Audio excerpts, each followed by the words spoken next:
بسم الله الرحمن الرحيم رب زدني علما will be a single point of failure. Now, to avoid that, in the production networks, it's always recommended to have multiple links between the switches, so that if any one of the link fails, automatically you can use the second link. But again, that's a good thing, provides the redundancy, but the problem is it will also create something called broadcast storms or the bridging loops.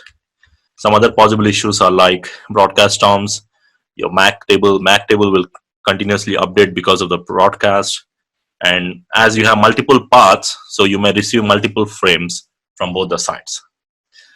So to overcome this problem, we have a solution. So the solution is STP.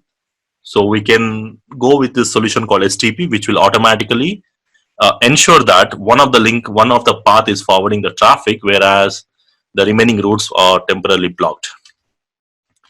Okay, so basically the job of the STP is to ensure that if there are two paths, one will be forwarding, other will be blocking.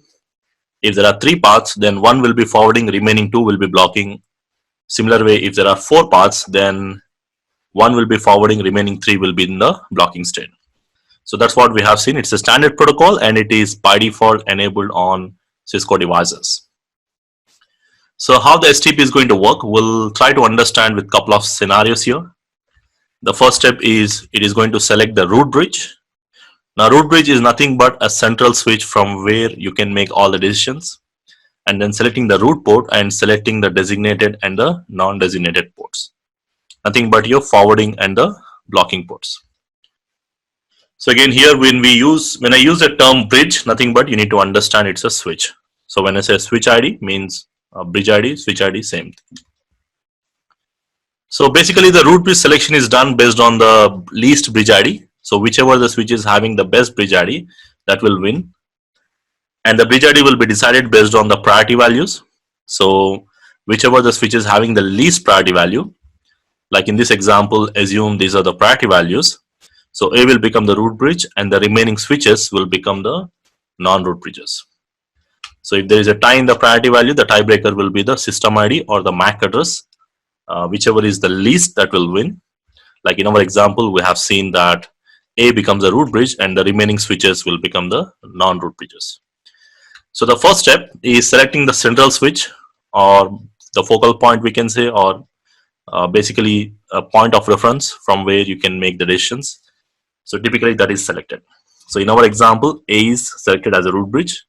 Like in a different scenarios, it can be different. Like in the practical verification, we have seen that here switch 2 becomes a root bridge because of the bridge ID. We have verified that by using the bridge ID values. We can check here even the root ID information. So these messages are exchanged in the form of hellos, the BPDUs. We already seen that. Now the second step we have seen something called root port. Now every switch will look the best way to go to the root bridge. Just like if you take an example, I'm the root bridge or I'm the root switch. Now you people are non-root bridges. Now you have to look the best way to come to my switch. Maybe there are 3-4 routes, depends. Out of these 3-4 routes, any one can be the best. And whichever the port taking you towards that best route, that port we consider as a root port. So like that, every non-root bridge will have one root port. So every non-root bridge will have one root port. Like in this example, from B to A, there are two possible routes. Similar way, if you see from C to A, there are two possible routes here. But now the question is, which is the best? That will be decided based on few conditions. And the first condition, it will always check the cost. And these are the like predefined values, the default port cost values as per the STP. So we have something like 100 Mbps links. So if I assume all the links are 100 Mbps links, so the cost from this side will be 19 and from the other side will be 38. 19 plus 19, 38. So the least cost will win. So which means this will become the root port. Similar way, from the switch C, there are two possible routes. And this route is having the cost of 19 and this route is having the cost of 38. So which will win? So in this scenario, 19 will win. Okay, so similar way, there is another example we have seen, calculating the root ports. So every other switch will decide the root port based on shortest path, shortest in terms of best cost. So what if there is a tie in the cost? Again, as I said, these cost values will be advertised inside the hello messages. We have already seen this process. Of course, we have also seen the verification as well, these values. Now, what if there is a tie in the cost? Then the tiebreaker will be the bridge ID of the forwarding switch. Like in this example, both the routes having the cost of 38. Then it is going to see the bridge ID. Bridge ID means first it will verify the priority value.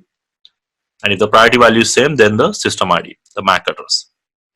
So in our example, the B is better. So basically this port will become the root port. Now, what if there is a tie in the bridge ID? Means when maybe you may have 2-3 links towards the same switch. In that scenarios, the tiebreaker will be the neighbor priority value. So basically, they check the priority value. Default is 128, so we don't change unless we want. And then after that, it is going to check the least port. So the least port of the forwarding switch, not your local switch, upstream switches.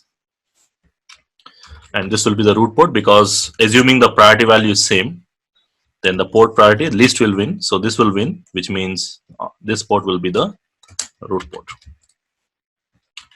So also we have verified these options.